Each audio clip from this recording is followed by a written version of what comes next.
Hello दोस्तों, आप सभी लोगों का हमारा छोटा सा और प्यारा सा चैनल क्लासिकल टू क्वांटम पे हम स्वागत करते हैं। आज हम लोग वेबजी का दो पीवाईक्यू करेंगे। कौन से चैप्टर का? इलेक्ट्रोस्टैटिक्स का। वेबजी West Bengal joint entrance exam, इससे भी अच्छे अच्छे इंजीनियरिंग कॉलेज मिलते हैं, जैसे कि जादवपुर यूनिवर्सिटी एक टॉप कॉलेज है, इंजीनियरिंग कॉलेज। ठीक है, तो चलिए हम लोग शुरू करते हैं। दो सवाल है। क्या है? 4 point charges are each plus q is placed on the circumference of a circle of diameter 2d in such a way that they form a square. The potential at the center each. अच्छा, ये 2008 में पूछा गया था। आज second वाला भी सवाल है जो 2008 में ही आया था। ठीक है, तो बोला कि 4 point चार्जेस है, चारों का वैल्यू कितना? प्लस क्यू है। ठीक है, जो सर्कमफरेंस ऑफ द सर्कल पे रखा हुआ है, इस तरीके से रखा हुआ कि वो लोग एक स्क्वायर बना है। तो स्क्वायर कब बनता है भैया? जैसे कि मान लीजिए सर्कल है। ठीक है, सर्कल है। अच्छा, ऐसे डायमीटर ऐसे हो गया, यहां से डायमीटर ऐसे हो गया। ठीक है, अच्छा, जब डायमीटर के अपोजिट साइड्स पे चार्ज रखेंगे, ठीक है, तभी तो स्क्वायर बनेगा। यहाँ पर क्यू रख दिए, यहाँ पर क्यू रख दिए, और यहाँ पर क्यू रख दिए, और यहाँ पर भी क्यू रख दिए। चार चार्जेस हो गया। ठीक है, डायमीटर पे रखा हुआ अपोजिट। देखिए ए वाला डायमीटर कितना है? 2d है। ये सेंटर है मेरा। ठीक है, ये कितना है? 2d। तो ये वाला कितना जगह? यहाँ से यहाँ d हो जाएगा, और यहाँ से यहाँ d, और यहाँ से यहाँ d, और यहाँ से यहाँ d। तो ये वाला डिस्टेंस देखिए सेम होगा। डी, डी है, तो रूट अंडर कितना हो जाएगा?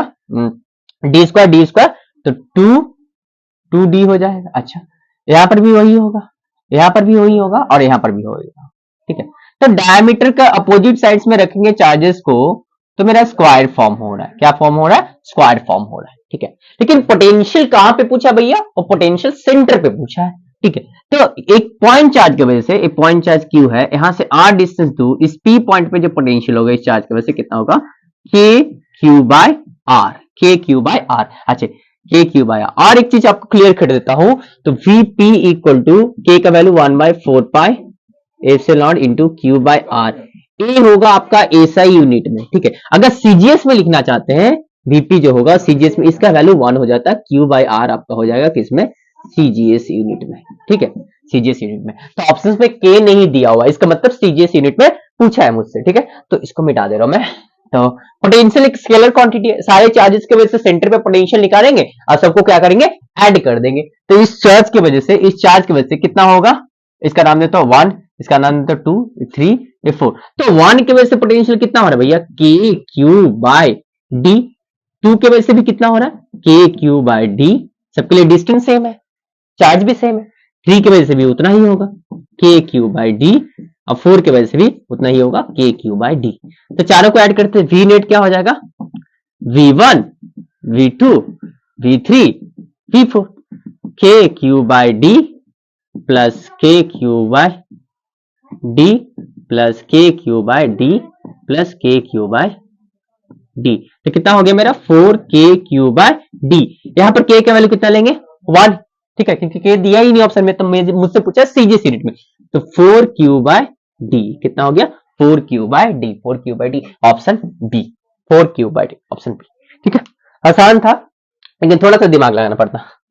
नेक्स्ट सवाल भी अच्छा ही सवाल है। चलिए,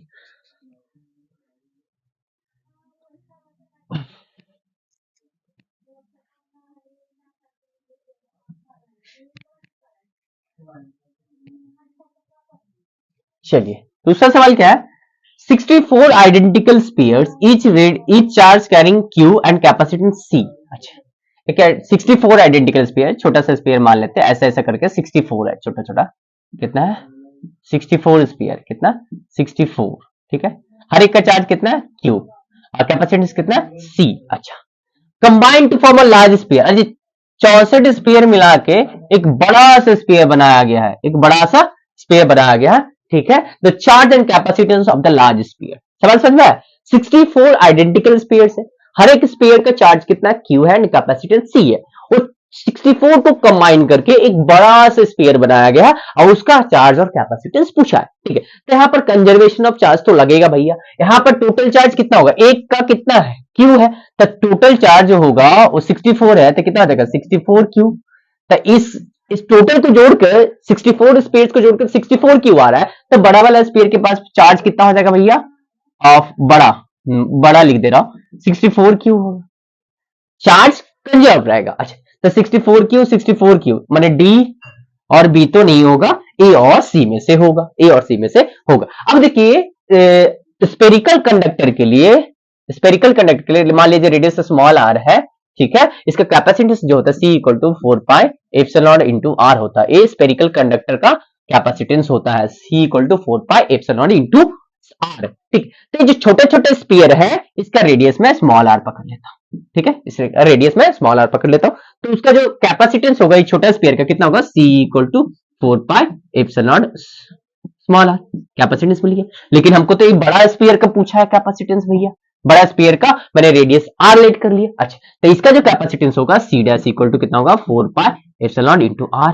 अब मुझे आर खोजना होगा, ये आर खोजना होगा, ठीक है। तो एक काम करते हैं, यहाँ पर कंजर्वेशन ऑफ वॉल्यूम भी लग गया, कंजर्वेशन ऑफ वॉल्यूम लगेगा, किसको तोड़ के नया बना रहे तो वॉल्यूम कंजर्व रहेगा, ठीक है। तो यहाँ पर 64 स्पीयर था, एक स्पीयर का वॉल्यूम कितना हो जाएगा, वॉल्यूम कंजर्वेशन लगा रहा हूं, वॉल्यूम कंजर्वेशन, वॉल्यूम कांस्टेंट रहेगा, आई मीन, ठीक है। तो इस एक स्पीयर का वॉल्यूम कितना होगा, 4/3 pi R small Q equal into 64 करेंगे, 64 स्पीयर्स मिला के एक स्पीयर बनना है, तो 64 into 4/3 pi r q equal to आपका 4/3 पाई आर कैपिटल क्यू। तो 4/3 पाई कट गया, 64 r q equal to r q, r cube चाहिए, तो r cube root of 64 r cube, तो कितना हो जाएगा, यहाँ पर 4 का क्यूब होगा, ये आर का क्यूब, तो कितना निकलेगा 4r। तो बड़ा वाला जो आर है भैया वो छोटा वाला आर का 4 टाइम्स आया, ठीक है। तो यहाँ पर लिख सकता हूं मैं कि 4 पाई एप्सिलॉन इंटू 4r, ठीक है। ये आर को मैं इस तरफ रखता हूं, 4 into 4 pi epsilon into r. इसका वैल्यू हम लोग को कितना पता है, सी पता है, तो कितना हो गया 4c। तो कैपेसिटेंस इसका हो जाएगा 4c और चार्ज इसका हो जाएगा 64 क्यू, तो ऑप्शन आपका सी आएगा। समझ में, दो चीज करना था, कंजर्वेशन ऑफ चार्ज और कंजर्वेशन ऑफ वॉल्यूम आपका, और आपको स्पेरिकल कंडक्टर का, अब स्पेरिकल स्फीयर का आपको कैपेसिटेंस का फॉर्मूला आना चाहिए था, ठीक है। तो यही दो सवाल था, दोनों ही सवाल अच्छे थे, ठीक है। तो हम लोग अगले वीडियो में मिलेंगे, आप लोग अच्छे से पढ़ाई करते रहिए, धन्यवाद।